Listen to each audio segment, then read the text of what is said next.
tutup mata Anda. Kemudian kita secara simultan menyelaraskan antara napas kita dengan merilekskan rahang. Dalam kehidupan sehari-hari, karena ketegangan dan sebagainya, tubuh kita pun ikut tegang.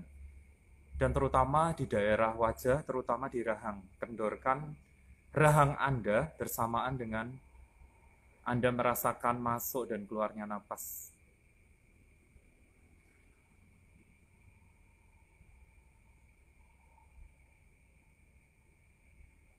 Kemudian masing-masing dari Anda cari satu tempat yang hening di dalam tubuh dan di dalam batin Anda. Betul-betul kita slowing down. Kita melambat, menenangkan batin. Mencari satu tempat yang sangat aman dan nyaman di dalam hati Anda. Kendorkan beberapa daerah yang tegang di belakang kepala, leher, pundak, bahu, kemudian pantat, kepala. Anda masing-masing mencari sendiri daerah-daerah yang masih tegang. Kendorkan. Kemudian hati Anda coba dibuka.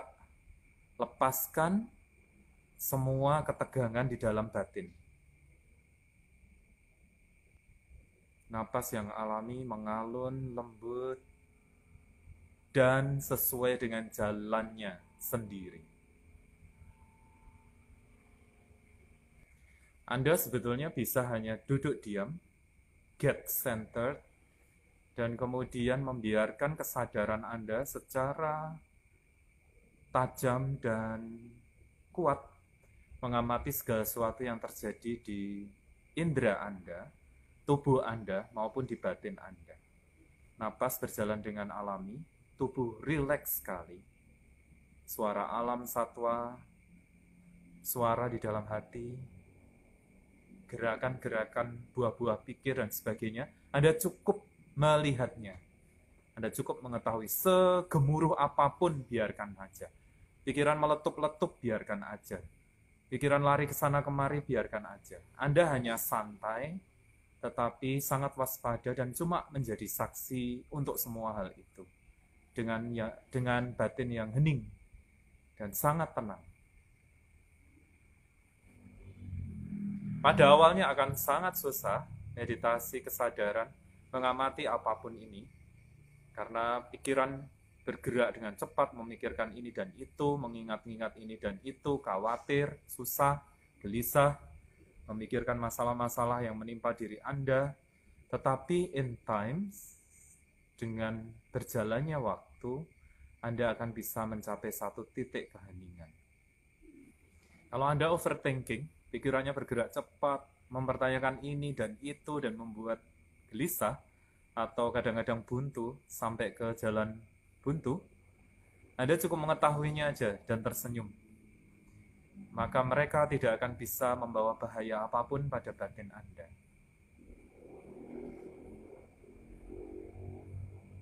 Buah pikir dan suara itu bukan tanggung jawab Anda.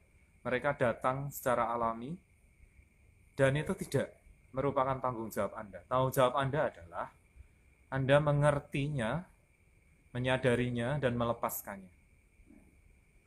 Buah pikir apapun, kekhawatiran apapun, suara, gemuruh, tidak akan bisa mengganggu Anda sama sekali. Sangat rileks, tetapi pikiran Anda fokus dan stabil mengamati napas yang masuk dan keluar.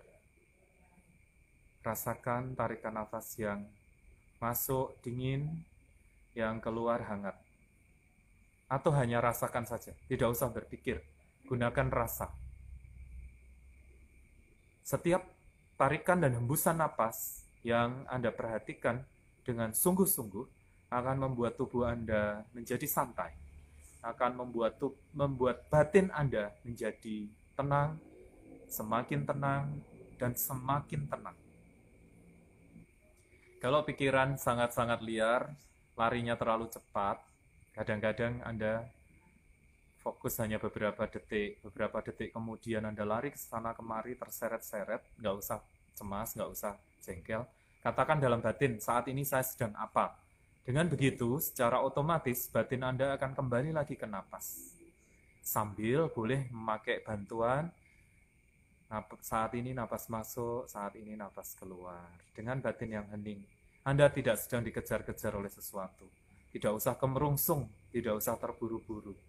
Tenang, letakkan segala beban, letakkan segala ketegangan, dan saat ini napas masuk, saat ini napas keluar. Ketika Anda melamun, katakan dalam batin Anda, saat ini saya sedang apa? Maka kesadaran akan kembali menguat. Dan secara otomatis batin Anda kembali lagi ke objek, yaitu napas Anda. Napas masuk, napas keluar. Saat ini napas masuk, saat ini napas keluar. Dan ketika Anda menyelaraskan pikiran dengan napas Anda akan mulai merasakan ketenangan yang sangat halus, ketentraman, kedamaian, dan kestabilan batin. Anda kembali ke dalam pusat diri Anda. Banyak buah pikir, wajar. Pikiran loncat-loncat, wajar. Tetapi ketika Anda tidak memperhatikan mereka, mereka akan menyurut ke latar belakang. Dan ketika kesadaran Anda tempatkan pada napas yang masuk dan keluar, maka semakin lama Anda akan semakin peka, Anda akan semakin selaras dan menyatu dengan napas. Berikan waktu bagi batin Anda untuk istirahat, resting, dan ngasuh. Sudah cukup banyak ketegangan yang kita lewati dalam kehidupan kita, kekhawatiran, ketakutan, penderitaan, kesusahan, dan sekarang waktunya meletakkan semua itu.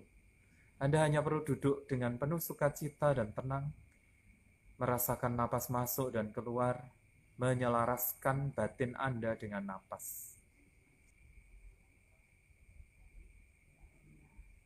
Beristirahatlah dalam kedamaian dan ketentraman, selaraskan terus napas dan batin Anda. Rileks, tenang, damai.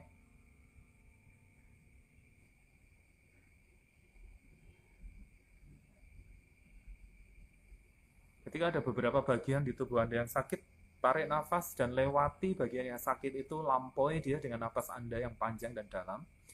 Maka daerah-daerah itu akan menjadi lebih nyaman dan kesakitan akan berkurang. Pinggang, kepala, leher, pundak, dada, perut, manapun juga. Lalui dengan napas Anda, sembuhkan, sentuh, maka mereka akan menjadi berkurang sakitnya. Ketika batin Anda kacau, Anda cukup mengamati napas yang masuk dan keluar, selaraskan napas dan pikiran, maka penderitaan batin itu lama-lama akan berkurang, dan akhirnya akan menjadi terurai dengan sendirinya. Ada satu hal yang sangat penting di dalam meditasi itu apa? Kalau menurut meditasi, hampir 75% masalah kita ini bersifat sangat-sangat psikologis. Sangat psikologis. Artinya kondisi batin kita, kalau menurut ranahnya Bloom kan ada 3, cipta, rasa, karsa. Cipta itu yang mikir. Rasa juga termasuk emosi. Karsa itu kehendak. Biasanya 2 ini yang membuat kita ini happy apa tidak happy. Umumnya kalau kita merasakan sesuatu yang kita tidak suka, kita menolak. Sesuatu ekspektasi tidak sesuai kenyataan, itu membuat kecewa dan penderitaan, letting down gitu. Aku mempunyai satu impian dalam hidupnya enak-enak semua, lancar-lancar, sesuai ini loh keinginanku, tapi tidak sesuai dengan keinginan, kecewa dan menderita. Saya suka sama seseorang, seneng banget, tapi dipedot ke talika tersenang, pas jeru-jerune lo ya, ditinggal, itu pun juga kita menderita. Jadi terus kemudian hidupku ini kayak apa ya? Banyak sekali yang datang, penderitaan. Apakah aku masih layak untuk hidup apa tidak perlu diakhiri aja hidupku misalnya. Itu pun sebetulnya sumbernya dari hati, perasaan, emosi juga. Kemudian pola pikir itu juga psikologis banget. Bagaimana kita menyikapi sesuatu? Maksudnya sebetulnya loh kalau dalam kondisi yang normal bukan peristiwanya, tetapi kita memaknai peristiwa itu yang membuat kita menderita atau tidak. Ada loh orang gabut sendirian, kesepian, itu kalau punya naluri seni malah bisa disalurkan untuk melukis. Ada beberapa orang yang ketika down sekali malah nulis novel bagus. Dia bisa meluahkan sesuatu itu dengan jelas di situ. Tapi ada juga orang yang sedang kesepian dan dia tidak kreatif nyikapinya. Apa iki kedap-kedip nonton dhuwur ya mung kaya ngono, nonton kene ya mung guling, nonton cecak. Apa iki? Hampa. Semuanya hanya hitam putih. Itu adalah bagaimana kita merespons sesuatu. Dan orang itu, respon kita terhadap sesuatu itu mempengaruhi. Misalnya gini, oh aku sekarang sudah tidak punya pasangan. Berarti orang lain punya pasangan. Orang lain bahagia, hahaha, semuanya berwarna, aku hitam putih TV-nya. Bisa jadi loh ya, bisa jadi begitu. Dan itu membuat kita sangat-sangat iri loh. Aku iri sama orang lain. Kenapa kebahagiaan itu seperti pelangi? Indah dilihat tapi tidak pernah bisa dipegang. Atau kenapa kebahagiaan itu hanya ada di kepala orang, tidak pernah datang padaku? Bisa loh orang seperti itu. Atau aku saiki jomblo. Ora apa-apa. Kenapa apa-apa? Aku napas dulu, ambil napas, jeda dulu. Aku akan membuat gini. Kan ada seorang laki-laki bertanya pada ibunya, bagaimana saya bisa mendapatkan seorang wanita yang luar biasa, yang tepat untuk saya? Ibunya berkata, jangan pusing dengan mendapatkan wanita yang cocok untukmu. Jadilah pria yang nanti akan yang baik, luar biasa, sehingga nanti secara otomatis wanita yang cocok akan datang sendiri padamu. Nah, ini pola pikir yang ini mengubah segalanya. Kalau misalnya saya kemudian memaknai ini, oh jomblo sebagai sebuah era bebas-bebas sedikit dulu lah, sambil mengembangkan diri. Siapa tahu memang aku ada sesuatu yang kemarin itu, kenapa aku ditinggalkan, kenapa aku diputus. Mawas diri itu bagus loh. Oh ternyata aku mungkin ya wagu tenang. Atau aku tidak seperti yang laki-laki yang lain. Laki-laki yang lain mereka yo lanang tenan ngelanangi, aku mungkin rodok lanang tambah rodok gerlis sidik misalnya, atau orang ini dewasa menyikapi sesuatu, orang lain dewasa, aku mungkin kurang. Itu kan bisa untuk mawas diri sebenarnya, ikut beberapa kegiatan yang mengembangkan diri, membantu orang.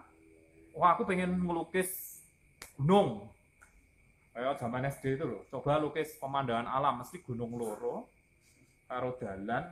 Karena penyakit orang Indonesia itu susah move on, makanya ketika dewasa pun dia tidak adaptif dan susah move on. Lah, coba lukis. Saya sudah pernah melakukan ini. Saya coba dengan anak TK dulu di Klaten. Terus anak SMA, terus anak-anak kuliah. Coba gambar pemandangan, mesti gunung loro karo jalan, ada tiang listrik atau pohon, terus petak-petak sawah. Itu loh, nggak ada bedanya. Saya masuk ke teman-teman yang lain, yang profesional, teman-teman dari TNI, Polri juga, kan saya pernah ngajar di psikologi. Saya kasih, ayo gambar pemandangan alam, ya mau gunung loro. Itu semua loh, pangkatnya juga sudah mayor, sudah kolonel. Seperti itu, itulah orang Indonesia. Nah, meditasi sesungguhnya itu membuat kita untuk bisa menerima ini satu, sehingga kita bisa berdamai dengan diri kita.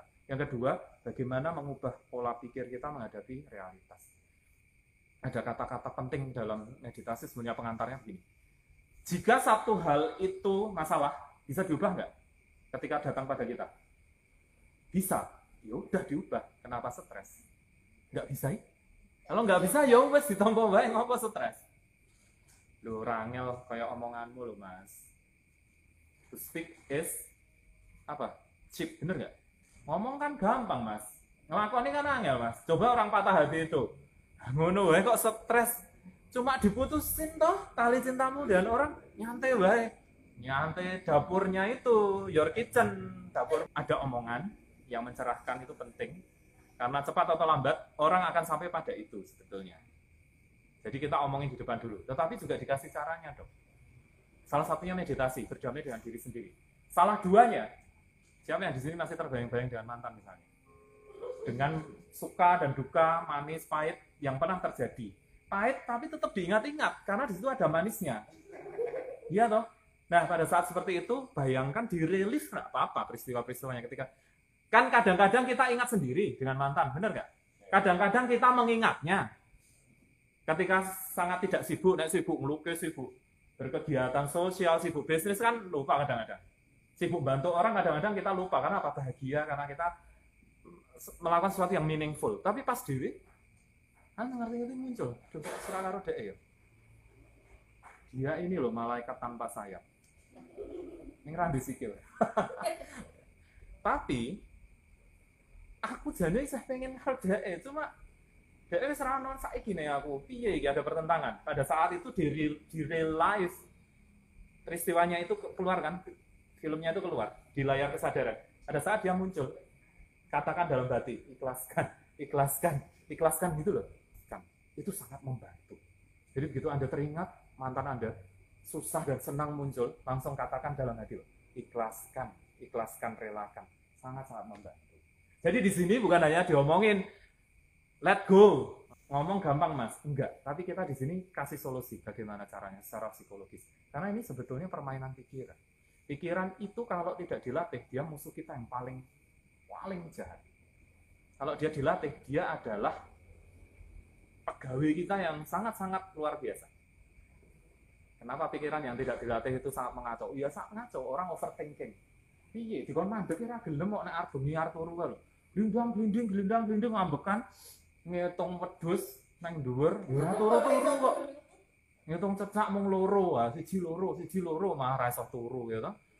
Ngitung usuk siji loro telu papat entek 100 duduke meneh. Bar rampung stres meneh gitu loh. Itu karena pikiran tidak terlatih sehingga dia tidak ikut dengan kehendak kita. Tapi kalau pikiran kita bisa takluk banget. Kalau Anda punya masalah berat sekali, malam-malam itu duduk kayak kursi, diem aja, ngamatin napas, nggak usah harus fokus. Nanti 15 menit setengah jam lihat, berbagai ide akan muncul. Jalan keluar akan melintas di batin Anda, dan tubuh dan pikiran akan jadi tenang. Coba aja kalau nggak percaya, apalagi bisa sampai 1 jam. Tapi malam aja loh ya, kalau pagi, siang, sore gunakan hal untuk produktif lah. Kerja, melakukan sesuatu yang berguna. Kemarin, di minggu kemarin saya bilang, obat terbaik untuk bahagia itu dan membahagiakan orang lain. Maka kita akan melupakan penderitaan kita sendiri. Sesudah itu kita meditasi.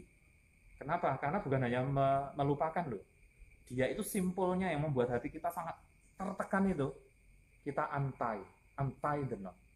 Betul-betul diudari gitu. Siapa yang bisa mengudari? Diri kita sendiri. 1 dengan meditasi, 2 dengan skillful means seperti tadi itu loh. Kalau muncul pasangan sangat-sangat mengganggu, aku kangen banget deh, ikhlaskan. Nanti kekuatannya akan berkurang. Coba, setelah itu kalau ada satu masalah berat, duduklah diam bermeditasi. Kalau bisa 15 menit, setengah jam sampai 1 jam. Masih kuat juga, belum tertidur, sampai 1,5 jam. Saudara akan mendapatkan pencerahan. Betul-betul, loh kok aku ada ide untuk menghadapi masalah ini gitu loh. Atau tiba-tiba aku pengen gambar abstrak atau natural bisa keluar. Kenapa? Kita ini mempunyai rekaman di bawah sadar itu banyak sekali.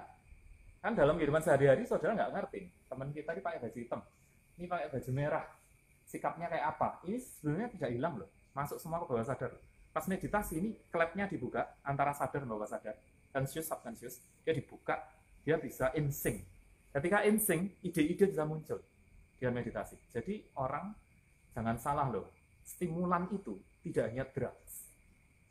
Stimulan itu bukan hanya alcoholic drinks. Ketika orang meditasi dan dia in sync, selaras sepenuhnya dengan semesta, dengan dirinya, ide-ide bisa muncul loh. Aku bonsai ini tak gawe ya. Ngisor cuwilik lo dhuwur meteng ya.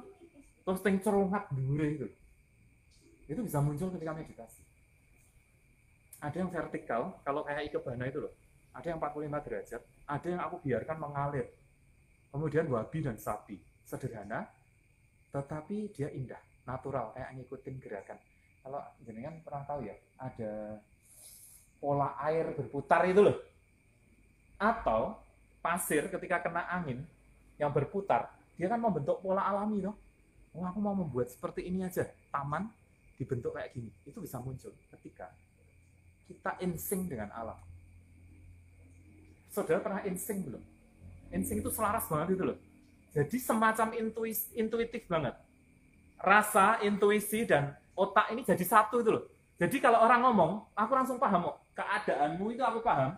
Yang tidak kamu katakan pun aku tahu. Itu namanya insting. Dan aku tenang, damai, enak gitu loh. Aku mood banget melukis, mood nyanyi, mood berbuat sesuatu yang berharga untuk manusia. Dan bisa tiba-tiba udar dewi. Saudara ini kalau mau jujur ya, kenapa mencari meditasi? Pasti 10% lah dari 100%. Itu saudara pasti pernah ngaku tidak ngaku merasakan tidak bahagia. Atau dalam satu masalah, depresi, trauma, stres, bingung, medan, mehar bunuh diri neng. Iya iki. Arep bunuh diri kok. Aduh, ora enak. Arep terjun dari tower. Engko nek tiba nek mati. Nek terus tangane icul, sikile icul ning urip. Ya kan? Nah, itu saya kembali lagi. Saya katakan bahwa hampir 75% masalah kita ini psikologis. Tapi yang pertama langkahnya memang kita harus tahu masalah kita ini apa. Mas, aku kurang ngerti masalahku. Pelan-pelan nanti kayak kita nulis diary itu loh. Nulis diary itu sangat bagus meluahkan sesuatu. Ada masalah yang kelihatan mata, ada masalah yang tidak kelihatan mata. Saudara pernah cerita ke orang? Curhat itu loh. Pertama ngomongnya masih dari titik A. Tapi nanti tiba-tiba B, C, D, E, F, F1, F2, F3 keluar semua. Yang pertama tidak Anda sadari, lama-lama keluar. Itu namanya proses katarsis. Jadi gini, ada masalah, kita tanam hidup-hidup. Ini kan belum selesai nih. Satu saat punya potensi, namanya gerakan potensial ya. Semuanya kita tekan, energinya besar. Kalau kelab kita ini yang menekan ini tidak kuat, dia akan meledak. Meledake edan. Nah, itu sudah dewi yang dalah. Ini karang jadi ya. Aku tahu meditasi. Nyanyi-nyanyi dewi, tapi sudah nggak kuat. Daripada seperti itu, kenapa tidak kita buka klubnya sekarang? Yang masalah-masalah belum selesai, tapi kita kubur, tidak diselesaikan, tapi kita kubur hidup-hidup. Dan bisa membuat kita menderita ini, lepasin. Dan seperti minggu kemarin saya katakan, akuilah kalau Anda menderita. Kalau Anda tidak bahagia, akui saja, nggak usah berdalih, nggak usah rasionalisasi, karena itu akan mempercepat penyembuhan. Itu yang penting. Tapi kalau kita berdalih, aku rapopo kok raimu elik banget. Karena itu langsung meremut ya loh. Orang percaya loh. Kalau orang disuruh percaya ucapan verbal dengan non verbal, percayalah yang non verbal. Suami istri berantem, gas. Hari itu didik teko, bertamu, langsung, ayo kita menang. Kelihatan damai. Tamunya datang, tapi melihat standar wajah istrinya, dapurnya istrinya itu, melihat dapurnya yang laki-laki, bagaimana kalian sebagai suami istri? Bahagia kok kita. Bahagia ning raine ra cetha kan lho, dilukis ra penak. Itu menunjukkan bahwa kamu sedang memakai topeng kepalsuan. Dalam psikologi, di dalam spiritualitas itu akan lebih enak kita menghadapi aku tidak bahagia. Aku ada masalah, aku sedang stres, aku sedang susah. Karena itu proses penyembuhannya akan cepat. Kalau belum ketemu masalahnya, proses penemuan masalah-masalah tidak ada akibat yang tanpa sebab, itu harus dipegang. Loh, tapi aku kurang ngerti sebabnya, Mas. Angst dalam bahasa Jerman itu adalah kekhawatiran yang tanpa sebab. Pokoknya piye? Urip pokoknya flat. Aku kurang ngerti. Flat, aku kurang seneng. Aku bete tapi kurang ngerti sebabnya. Bisa jadi karena Anda belum ngerti sebab yang sesungguhnya. Tetapi pasti ini ada akibat saudara angst, cemas, pasti ada pemicu-pemicu. Pemicu-pemicu yang kecil-kecil mungkin tidak disadari. Karena dikecewakan. Bersabar tapi tidak pernah dimengerti kesabaran kita. Pengharapan yang selalu gagal, pengharapan yang tidak pernah terwujud, kita menganggapnya biasa, kita tekan. Ini satu saat membuat kita tidak happy. Ada orang yang pernah di-abuse oleh orang tua, mungkin walinya, mungkin orang tua angkat. Dia nggak sadar itu, dia mendinai. Pada saat besar, dia itu ketemu orang dengan standar yang sama dengan yang meng-abuse itu, langsung nggak suka. Saudara pernah nggak ketemu orang? Sekali langsung seneng, langsung cocok. Ada juga yang ketemu orang, oke, aku apa enak tuh ketemu ini, gitu loh. Itu Anda hanya ngerti efeknya, tapi nggak menyadari sebabnya. Nah, meditasi akan membuka klep ini, sehingga yang bawah sadar nanti akan dikatarsis, diuapkan sampai dia hilang. Kalau ini sudah hilang, tiba-tiba, loh, aku ketemu orang kok nyantai ya? Orang nyanyi-nyanyi gitaran aku bisa menikmati. Orang melukis, natural banget, abstrak, aku tidak ngerti ini, tapi aku senang. Aku bisa mengapresiasi. Aku kisah susah, tapi kok aku ketoknya di pengharapan bahwa susah itu tidak selamanya susah. Kadang-kadang aku juga senang. Kadang-kadang meskipun sedikit aku ngeblank. Kan berarti nggak susah terus. Tapi aku susahnya sampai tak bawa tidur, Mas. Saking stresnya tidak dikelola, tidur pun rated eye movement. Mimpi ini saya elek-elek lah, inilah mimpi buruk lah, dan sebagainya. Nah, sekarang saya kembali lagi.